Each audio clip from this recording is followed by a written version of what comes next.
There is a fantastic Christian leader that I have great respect for. He's from Africa, primarily done his work in South Africa. His name is Bishop Desmond Tutu. Many of y'all have heard his name at least. But he has given his life to work against things like apartheid, racial segregation in South Africa, HIV and AIDS, fair trade, third world debt, things like that.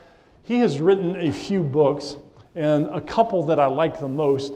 And I think when you hear these titles, you'll understand where he's coming from and maybe where I'm coming from today. The first book that I love is called Voice of the Voiceless. And then the second title, which I think is really pertinent for what we're talking about today, is God is Not a Christian. God is Not a Christian. So I think with that said, I want to just leave that there as a foundation and give you a quote that he stated a few years ago that really sets off our entire time together today. Here is what Bishop Desmond Tutu said. If you're neutral on situations of injustice, you've chosen the side of the oppressor. Okay, here's what I'm saying to you. Today's not about PowerPoint.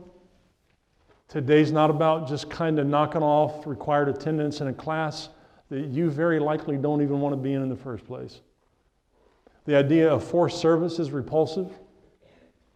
But hey, like my son's offensive line coach says, if we're all going to be here, let's get better. So in that spirit, I'm going to ask you, are you neutral on situations involving the mistreatment of people? Because if you are, the bishop has something to say about that. I've got two questions that are going to drive everything that I talk about today, and here they are. What is justice from a biblical perspective? And then secondly, what does justice, particularly biblical justice, have to do with service? So I want to talk to you today about a biblical perspective on justice and a full biblical perspective on justice. And I want to talk with you about what that has to do with what we ask you to perform here in terms of your service at Lee University. I'm going to show you a series of 3 images. You have a handout right now. You see that little table. In that table are 6 empty cells. In the first row, I'm asking you to describe the image that you see. And then in the second row, I'll tell you when to do that. I'm asking you to interpret what the image is trying to say that justice is.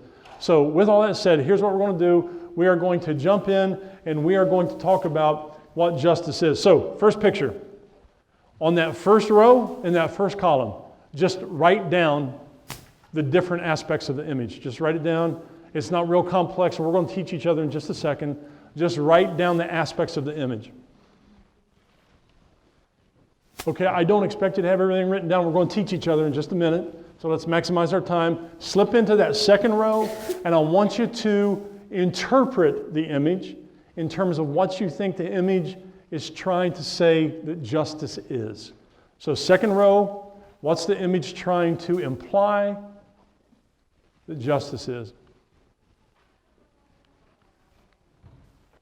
Okay, again, truly being a learning community, let's teach each other. I don't expect you to have written everything down, so jot down what each other says. What did you write on the first row?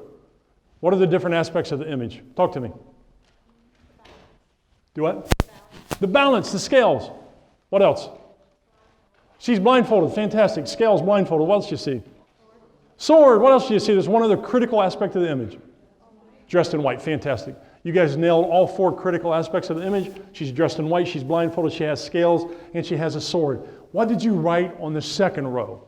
What do you think that this picture is trying to say that justice is? What did you write? Yes? I think it's important that the sword is down.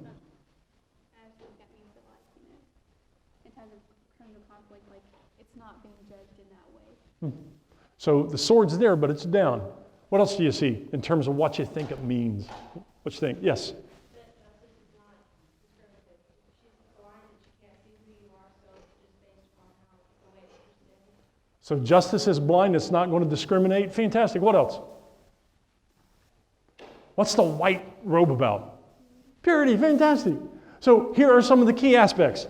Justice is blind, it's pure, it's objective, and it's got a sword. Now here's one thing that I want you to understand about this picture. It is a very Western characterization of justice. It means it's it's really resonant with how we think in the United States. So what it is that sword is there, and here's what's fascinating about the sword. The only time she gets really active is when people do something wrong.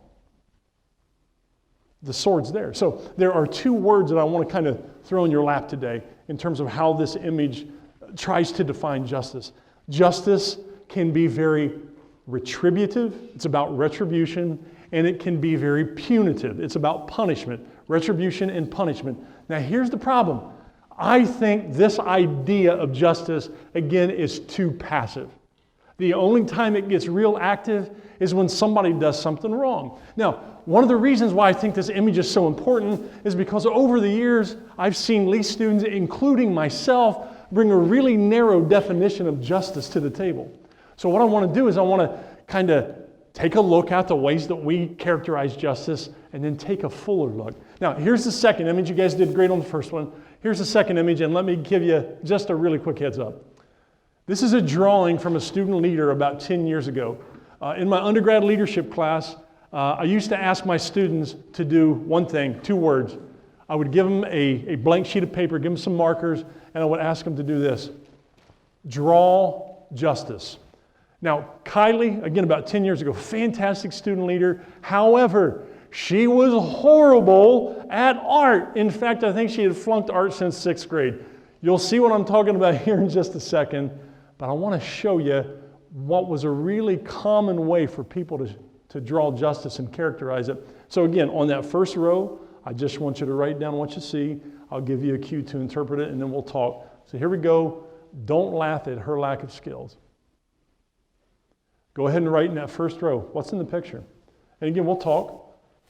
Just the different aspects, the different components of the picture.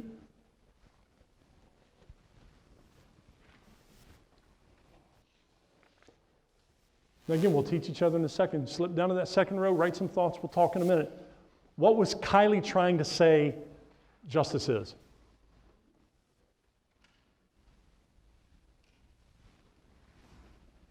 Okay, let's talk. What did you write in that first row? And again, take notes on what each other says. You guys are doing a great job of teaching each other. What do you see in the image? What are the different aspects of it? Pretty basic. What's in the middle? No, it's not. It's law. It's huge. It is central. It's massive. It is truly the center of her idea of justice. What else do you see? Come on, I know some of them are hard to make out, but what's that right there? Hangman's noose. So she says that justice is about law, and not just law. It's about capital punishment. It's about the death penalty. Now what's that? Da-da-da. Sheriff's in town. Help me out. Yeah, oh yeah, the bet. Finish this with me, okay? If you do the crime, you're going to do the... See, you guys totally understand what we're doing here. Now, does anybody know what that is right up here? You are incorrect. This is actually 2 donuts chained together by a candy necklace. Just kidding. I told you she flunked art. Wonderful, fantastic person, great student leader, not the artiste that she wanted to be. Yeah, those are handcuffs. A little cushiony, but they're handcuffs. So what did you write on the second row? What was Kylie trying to say that justice is? Punishment, you bet. What else? Force, fantastic. What else? Aggressive, nicely done. Justice is only enforced through law enforcement. Nice, beautiful. Justice is only about law enforcement. We're here to protect and to serve. Think about this. If we were to play a little word association game, the Department of Justice. It's about making sure we take care of the bad people, right? There's a third image of justice that I want to do this with, a little show and tell, a little more interaction. So I'm going to flash the third image up on the screen. I want you to stay on that first row and just identify the various aspects of the image. Then I'll give you a cue to slip down in the second row and interpret with me. So here we go. Third aspect, stay in that top row, just write down what you see, and I'll give you a cue to interpret in just a second.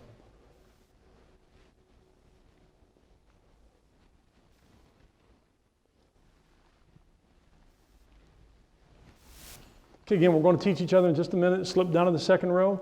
Write down some thoughts about what you think this image is trying to say justice is. And we'll talk. And then we'll compare all three images. So interpret just for a second.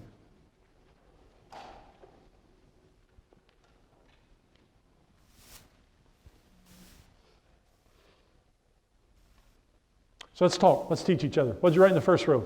What are the different aspects of the image? A river. Fantastic. It's not just a river. What kind of river is it? Oh, rushing river. Rapids. What else you see? Trees. There's green stuff there. Fantastic. There's one other really critical aspect of the image I want to make sure we get. What else is there?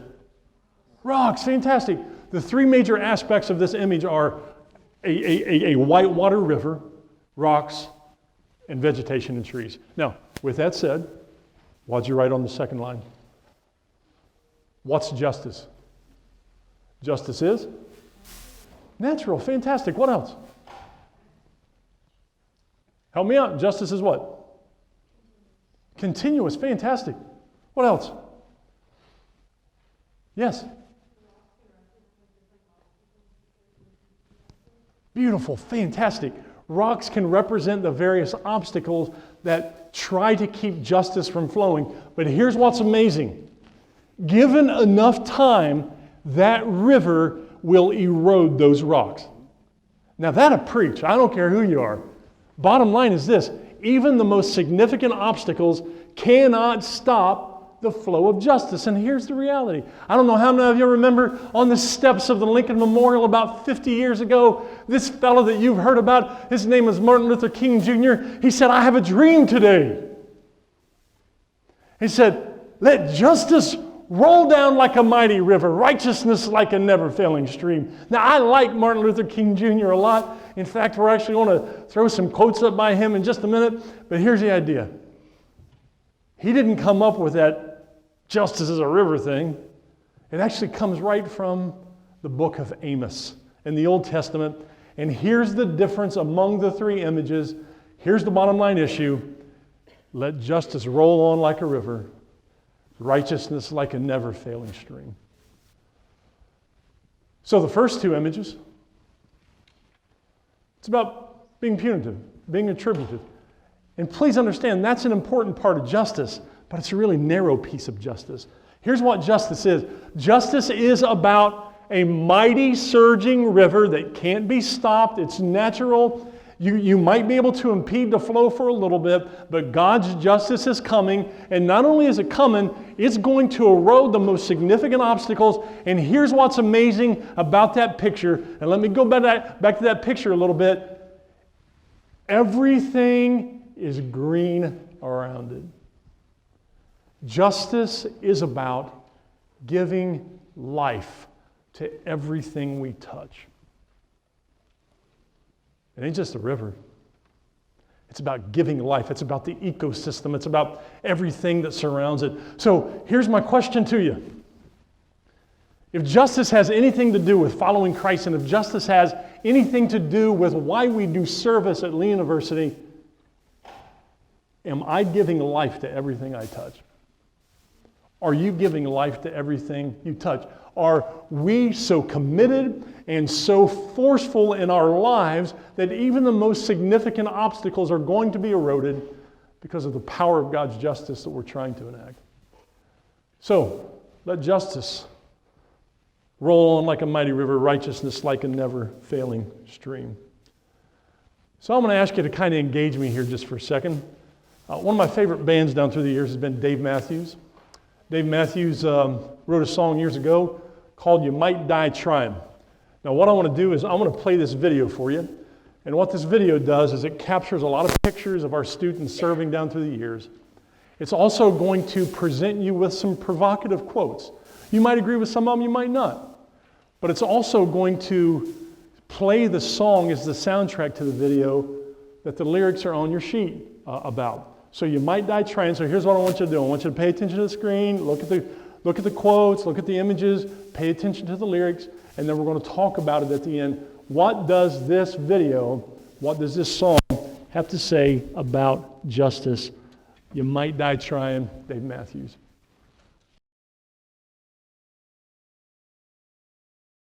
So you might die trying. What'd you see on the video that might say something about justice, service? And what are the lyrics saying to you? Again, time for conversation. What you thinking? Did a quote stand out to you, an image stand out to you?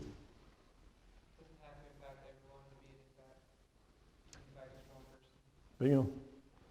So in that spirit, let's think about what Taylor said. Let's think about the Mother Teresa quote. If you can't feed 100, then feed just one. Don't be overwhelmed by the immensity of world hunger. Meet one person's need. World hunger's met one person, that need's met one person at a time anyway. So this is actually one of the problems with people. Man, we want to make a difference, but we're so overwhelmed by the enormity of the problem. But guess what? Hunger gets solved one person at a time anyway. It's just the size of the truck. You know what I'm saying? You can feed one hungry person a jar of peanut butter. Of course, if you got 100 jars of peanut butter, you can help 100 people. But hey, don't not help the one because you don't have 100. But we get caught in that trap. So fantastic start, Taylor. What else do you see here? What else do you see? Yes?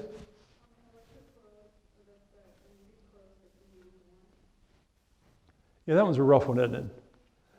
That Richard Stearns World Vision quote that, I was sick. You pointed out why you got sick. I was in prison, and guess what? You're getting what you deserved. I'm thirsty, but Dasani. Hey, and I was naked, but you needed another outfit. Man, that's challenging. What else? Great jobs. What else you see? How else you respond to it? How about the lyrics of the song? What's the first line of the song? Hello. To change the world, what? You sit in a lecture, right? To change the world, you go to chapel 3 times a week, right? To change the world, you just get your 120 semester hours done and you check off 80 hours of service that you don't want to do anyway. That's how you change the world, right? No. To change the world, it starts with one step. Here's what today is really about. I'm asking you to risk. I'm asking you to get outside of yourself to truly become a person of justice. Now, I'm not asking you to go fight third world debt. Some of y'all are going to do that, and I hope you do. But I'm asking you to deal with the problems that are sitting right next to you. So you might die trying, and here's actually the point. When Jesus says, come and follow me, he says there are 3 things you got to do. What does he say? I want you to deny yourself. Pick up your chapel credit and follow me. If you want to be like me, you're going to deny yourself, you're going to pick up your cross, you're going to follow me. In fact, what he's really saying there is if you want to have a life, you're going to pronounce a death sentence on your own life. So we will die trying. Now, how does that happen? How do we play that out? Here's the bottom line issue for me. It comes from a true understanding of biblical justice. Now, I'm going to talk with you a little bit about the Old Testament. I know some of you are like, Old Testament, what's the Old Testament got to do anything about today? It actually has a lot. And when you see the tie between this story, and Jesus, it's actually pretty convincing. It's pretty overwhelming. But back in the days of Micah was an Old Testament prophet. God's people and the leaders of his people weren't treating each other appropriately and correctly. They were treating each other with massive injustice. They were exploiting each other. They were abusing each other. They were taking advantage of each other. They weren't treating people the way that God had established the kingdom of God to operate. So, here's what's fascinating. And this will mess with how we see God, but God actually asked the prophet Micah to be a prosecuting attorney. God wants Micah to prosecute God's people, and specifically the leader of God's people, because they've been unfaithful. So God says, Micah, I want you to help me out. So here's how this massive courtroom scene plays out in Micah chapter 6. God, Jehovah the Father, is on the witness stand. And here's what he says to the people who are the defendants. My people, what have I done to you? How have I burdened you? Answer me. That's not me, that's God. God's saying, hey, whoa, whoa, whoa, whoa, whoa. Why are you guys unfaithful again? Can you help me understand why you keep walking away? I've always had your back. And actually, he says, I've always had your back by reminding them of all the things that he's done down through the years. So he reminds them, hey, I brought you out of slavery, out of Egypt, and not only did I deliver you, I gave you leaders to help you. Now, you had to go through the wilderness a good bit, but I ultimately led you to the promised land. But you got yourselves in slavery. I got you out. He continues and he says, man, remember what Balak, king of Moab, counseled, what Balaam, son of Beor, answered. Remember your journey from Shittim to Gilgal, that you may know the righteous acts of the Lord. He's basically reminding them of a few times when he's totally had their back. They've been unfaithful. In spite of their unfaithfulness, God has always been faithful. And he's saying, would you please answer me and let me know why you keep walking away and why you keep mistreating each other? Why don't you lead people the way that they ought to be led? Here's the people's response. With what shall I come before the Lord and bow down before the exalted God? Now let's get at what they're really saying. They know that there's a little distance between them and God. God's a little ticked off at them, it seems. And they're saying, oh, okay, God. Praise the Lord. Okay, God. Here's my stuff, Lord. Here's my stuff. Just take my stuff, God. If you can take my stuff, surely you're going to be happy with me. Now, before you start dissociating and having the PowerPoint dump kind of thing going on, let's be honest about this. This is how many of us respond.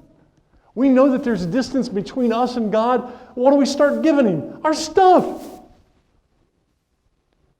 Basically, it's really sad. And let's read these next few verses together. So, hey, God, here's my stuff. Let me give you some stuff. Shall I come before Him with burnt offerings, with calves a year old? Hey, that's a really good sacrifice. Now, before we move on, I got to ask you a question. How many firstborns are in the crowd? Go ahead and raise your hand. Okay, keep those hands up. Keep those hands up. If there's anybody next to you with their hand up, I want you to turn to them and say, bye-bye.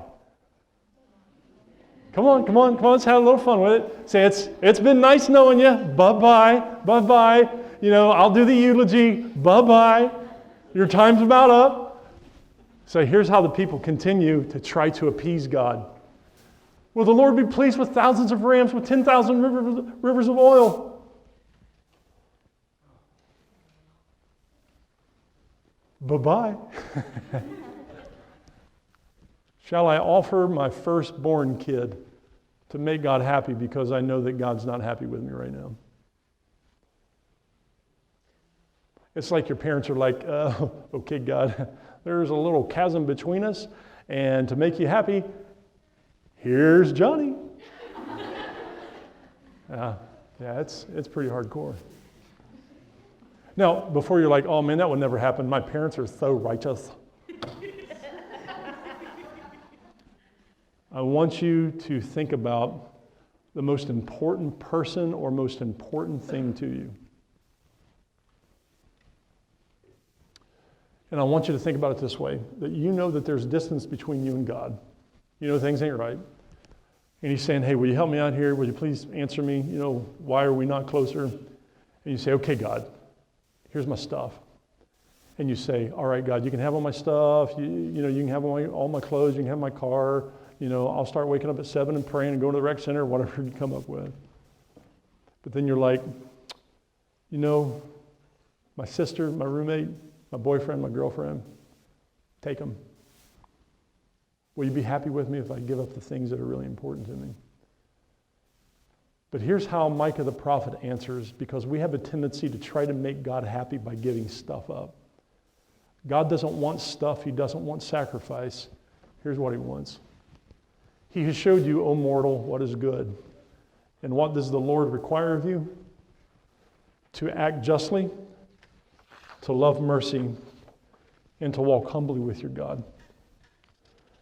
So what does the Lord require of us? Not our stuff, not a horrible, boring, rebellious slog through 80 hours of service. Listen, let me just be honest with you. I'm looking for a generation of students that laugh in my face because we ask you to do only 80 hours of service.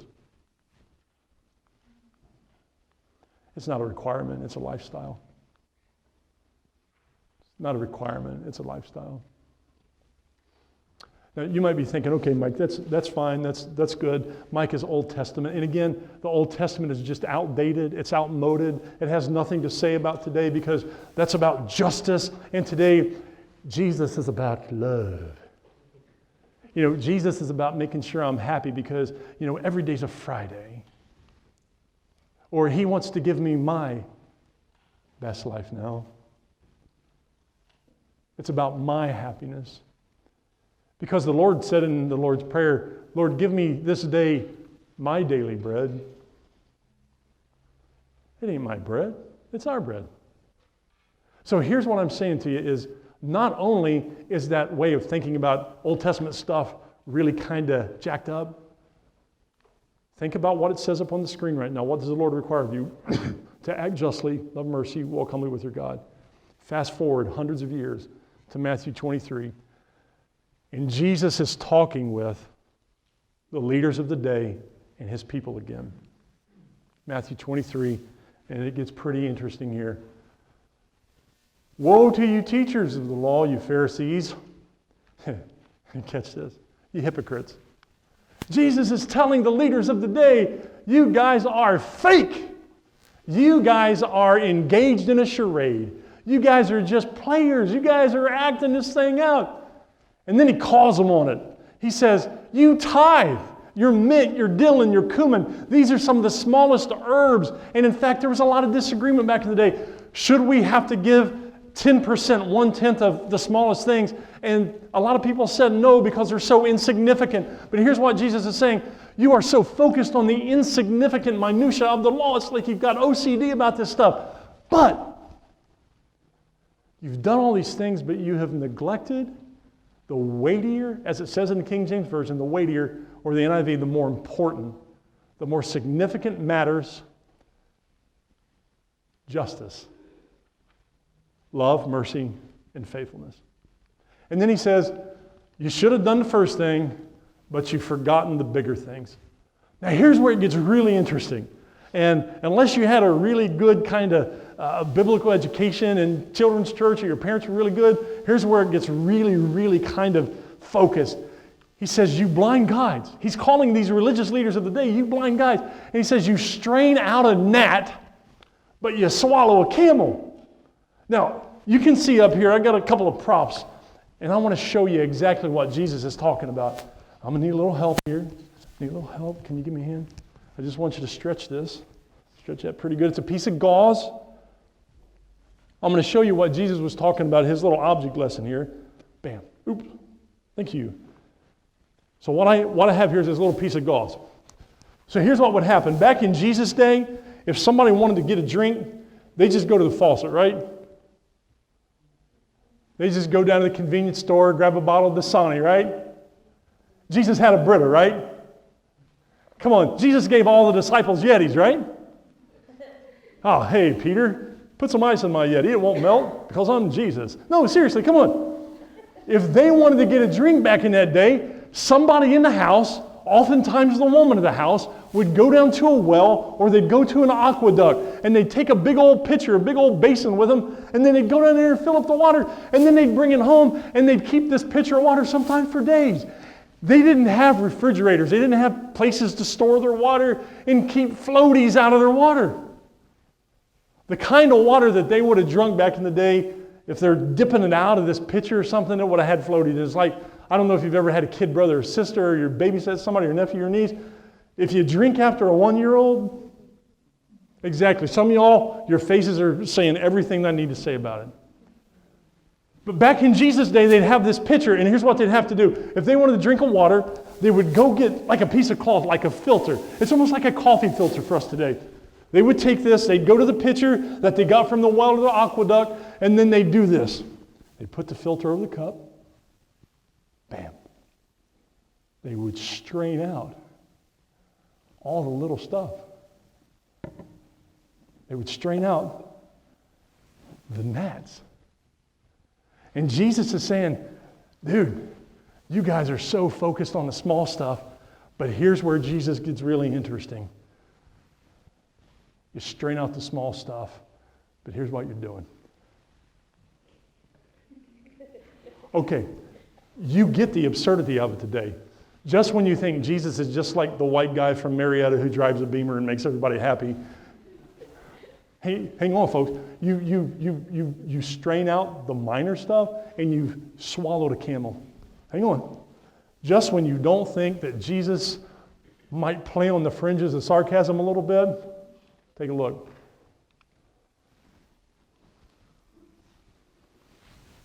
A gnat. Here's what he's trying to say. You guys are so focused on filtering out the little stuff. And let me talk in our language today. In fact, one writer calls it the gospel of sin management, that we try to make God happy because we don't do wrong things. But here's what he's saying to us. God, are you happy with me?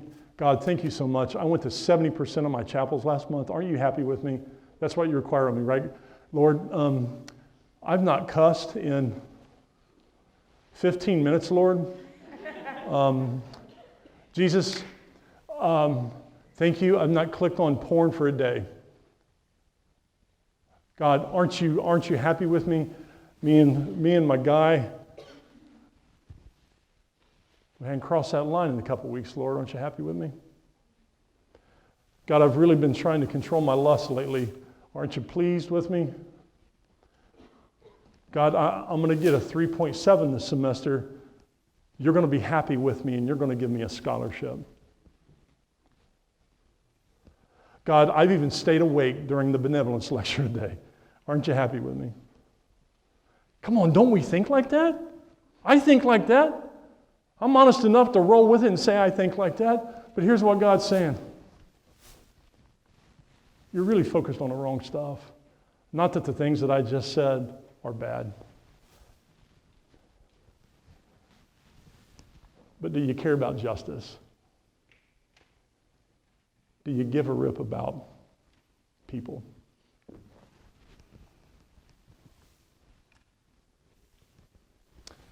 Here's the idea about Jesus. He embraced and embodied the idea of justice.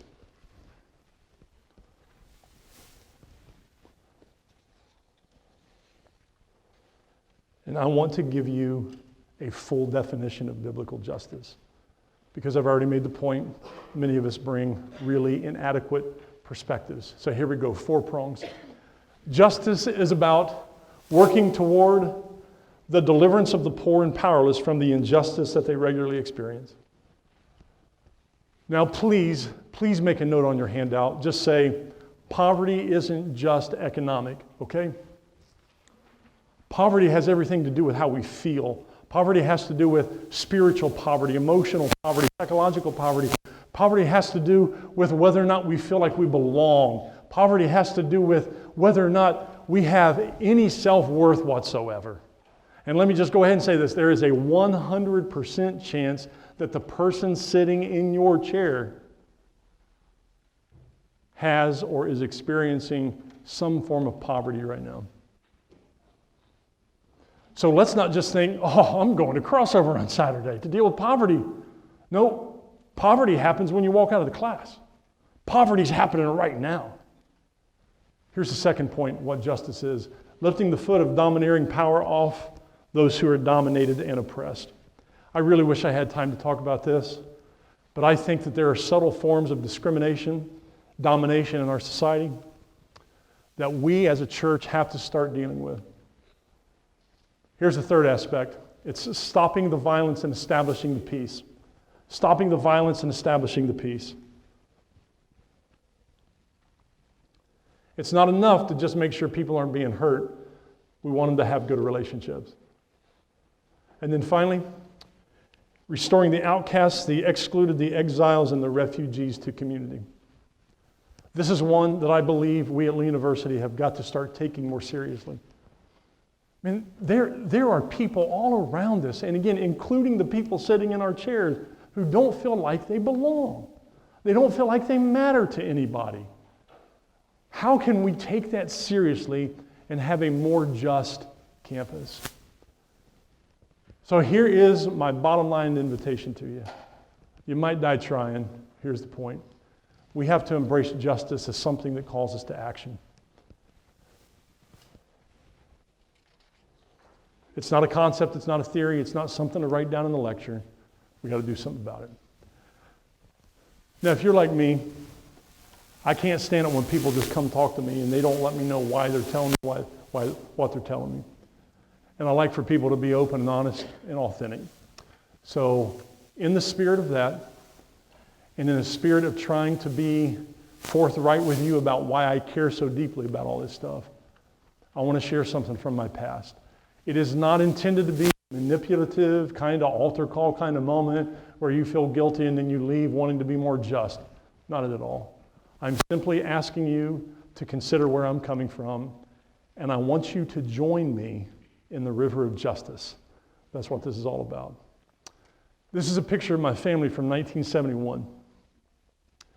You can see my brother. His name was Mark. More on that in a second. There's my biological father. They called him Sonny. There's my mom. My mom has a PhD. A Pentecostal hairdo. There's my sister. She's about 1. And Mr. Studmuffin right there. Seriously, what happened, man? I was a cute kid. Actually, to be honest with you, a lot happened. A lot happened. This is great, man. Family's doing well. We're living in a great house. You can make out the end of a grand piano that sat in our living room. But my father had some really serious issues. When he was growing up, he endured a lot of sexual abuse, actually from ministers.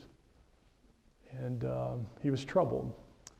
He was working as a store manager at a local department store, but he kept embezzling money. He embezzled tens of thousands, tens of thousands of dollars. He would take money from the cash register, go back behind the store, burn the receipts. They couldn't track it. The owner finally figured something out, finally tried to get to the bottom of it. And after a while, it finally started to unravel. But because of all the pain that my father had experienced, he was a really troubled man. And he struggled with a lot of things. He struggled with his mental health. He struggled with suicidality. He also struggled with his sexual identity. He would actually bring his young boyfriends home and have sex with them in my parents' bedroom. So the guy struggled significantly. One day we were racing home after church. He loved to drive really fast. He was very angry one night after church, and my mom was sitting in the passenger seat. The 3 kids were in the back. He was ticked off at her, and he wanted to kill her. So he reached across the way, opened the door, and starts to shove her out of the car, speeding down a country road back home.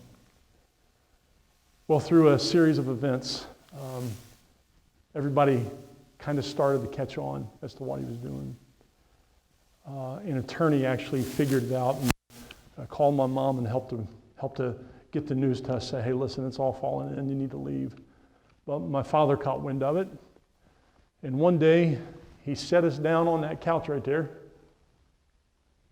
my brother, my mom, my sister, and me, and he said, don't move.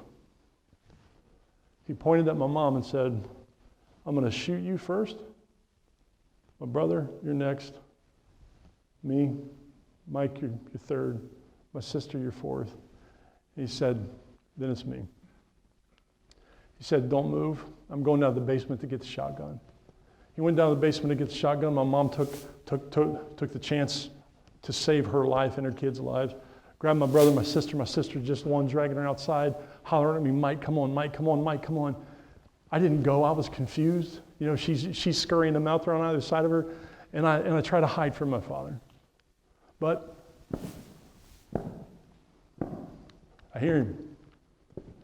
He comes upstairs with a shotgun, standing at the front door of our home, a shotgun staring me in the face for about an hour. He tells the people he's not coming out. He's not coming out alive. And neither is my boy.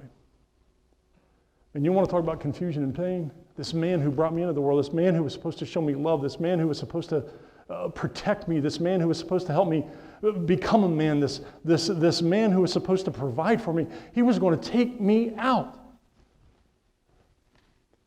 Fortunately, just down the road, there was a family. The father was a highway patrolman. He was off that day. My mom raced down there and got him. And obviously, I stand in front of you today, thank God. They negotiated us both out, and we both lived. I wish I could tell you that that was the end of it, but it's not. My father went to a state mental hospital for a while. He went to prison for a while. He suffered a long life of pain. He attempted suicide a few times. He struggled with schizophrenia for his adult life. And I wish I could tell you that it didn't take a toll on my mom, my brother, and my sister, but it did. And to be honest with you, still struggle with it a lot. But I think my brother took the brunt of it because he was a little older. He got married when he was younger. That ended in a horrible divorce. A lot of domestic violence. He got married a second time and he was hopeful. They actually had a kid. They'd been married about 10 years. They had a 9-year-old daughter. But it was unraveling and he was getting hopeless and depressed. He was having significant financial troubles. He'd lost his job, had to transition to a job that paid less than half.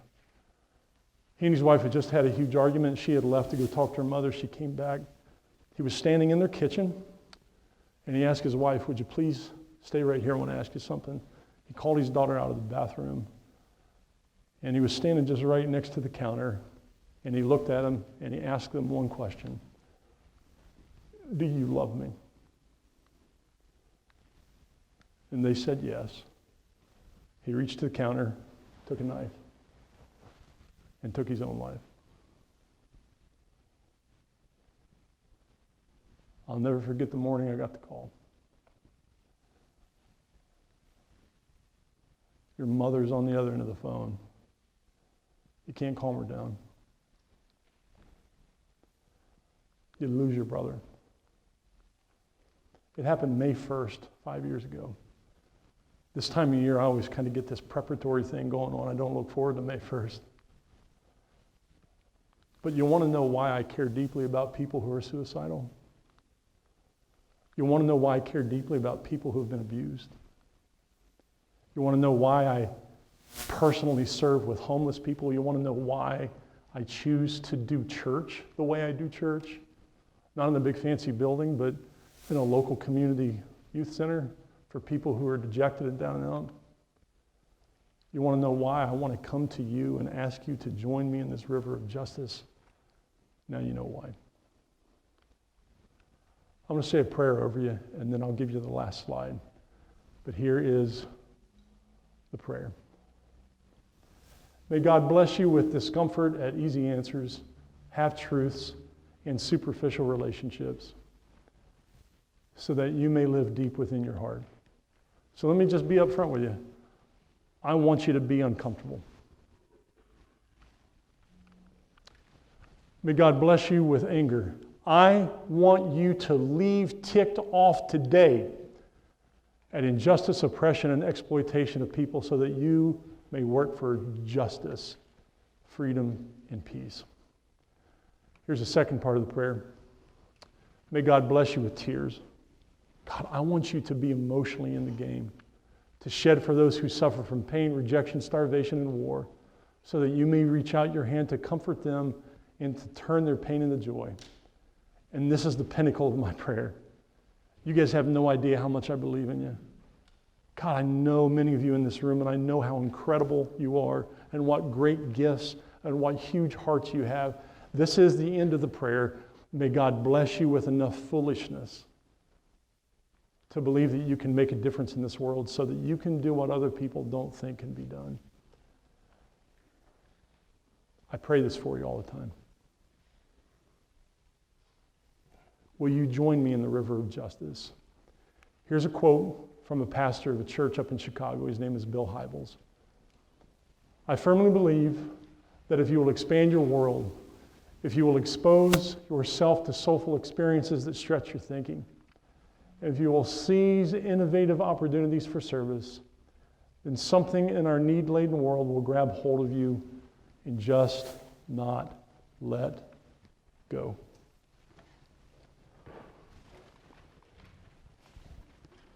Do you care about the camels?